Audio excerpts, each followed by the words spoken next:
Synobiotic metabolismi er lífefnafræðileg breyting á efnum sem kallast synobiotics. Synobiotics eru framandi efni eins og lyf, rotvarnarefni, mengunarefni og fleira. Synobiotics komast inn í líkamann okkar í gegnum snertingu, innöndun eða neyslu. Synobiotic metabolismin umbreytir þessum efnum svo að líkaminn getur losað sig við þau í 3 fösum. Við ætlum að útskýra metabolisman út frá þessu lyfi hérna. En synobiotics eru oftast fituleysanleg og þar leiðandi vatnsfælin. Við táknum það hér með vetnishópnum á lyfinu. Lyfið okkar er flutt með blóðrás til lifrar, en synobiotics efni geta einnig verið flutt til annar líffæra eins og nýrna. Lyfið er síðan flutt inn í lifrarfrumu með flutningsprótínum OATP og OCT. Þessi flutningur kallast fasi 0. Þegar lyfið er komið inn í frumuna, þá er það flutt í slétta frumusnetið.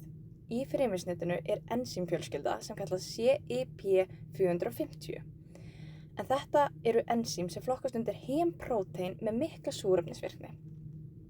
CYP3A4 er eitt helsta ensímið í þessari fjölskyldu, en það sér að oxa 50% lyfja. CYP2D6 er annað mikilvægt ensím. Virkni þessa ensíms getur verið mjög einstaklingsbundin út frá erfðum. Það sem CYP2D6 gerir aðalega er að oxa boðefni og lyf. Dæmi virkni CYP2D6 er umbreyting kódín í morfín. Þannig það er CYP450 ensímfjölskyldan sem er að oxa synobiotics efnin. Og í okkar tilfelli eru þessi ensím að oxa vetnishópinn á lyfinu okkar. Þetta gefur lyfið skautara og auðvelda líkamanum að losa það.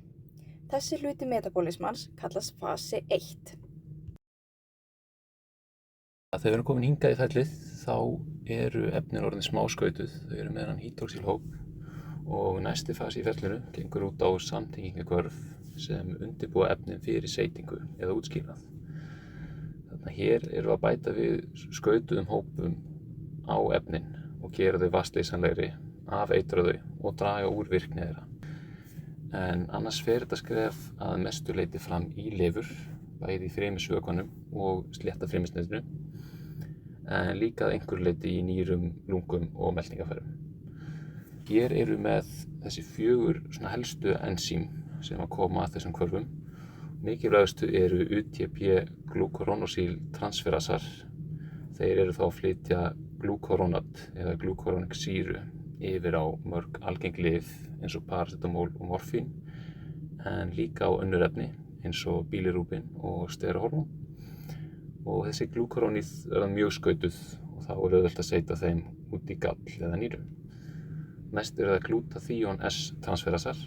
Þeir tengja glútaþíón við rafsækin hvarfgjörn milli efni og þá eru að tala einhverjar eitraðar afurðir eins og getur komið þá úr fyrsta fasa á undan.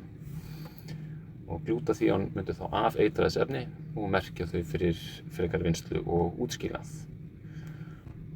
Ef við erum að brjóta niður paracetamól þá myndast líka lítið magn af ákveðnu eitri sem er kallað NAPQI.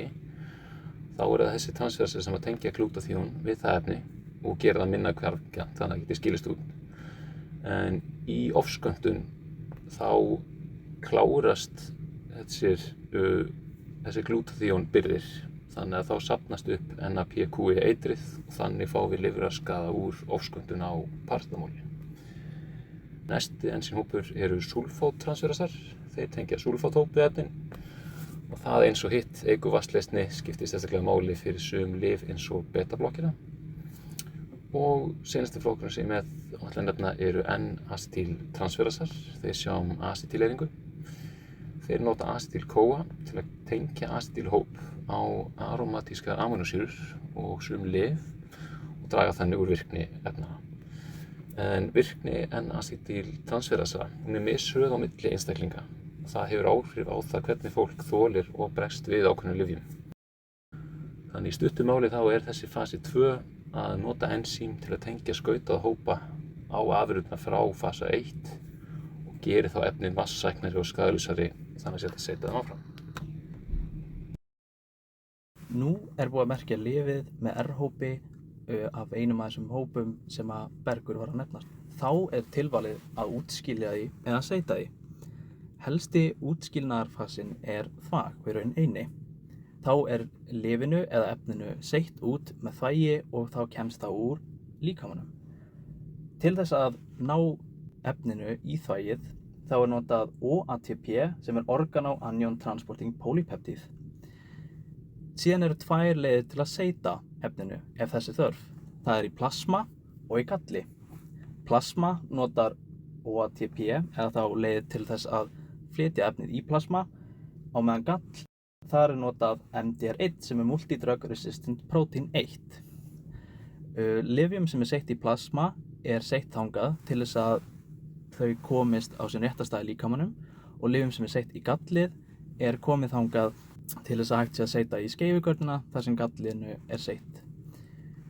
Hérna getum við síðan séð heildarmyndina af öllu Synobiotic Metabolism með öllum fösunum sem er búið að tala í þessu vídeói.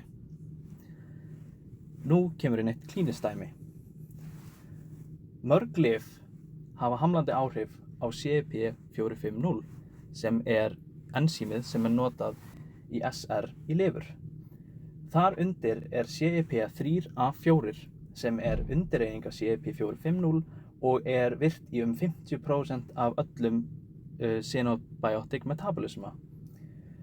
Þetta hefur áhrif á allt frá víruslyfjum, hepatitis og HIV þar að segja, krabbameinslyf, þunglyndislyf og jafn sýklalyf, en þau hafa hamlandi áhrif á CYP3A4. Áhugavert er þó að nefna að greipaldinsafi er einnig hamlandi á CYP3A4, þannig að safinn getur haft ákveðin áhrif á upptöku lyfjanna sem notast við CYP3A4. Þetta hefur þó líka áhrif á hvatandi lyfin sem nýta sér CYP3A4, en það eru helst testosteronblokkarar og flóastillandi lyf.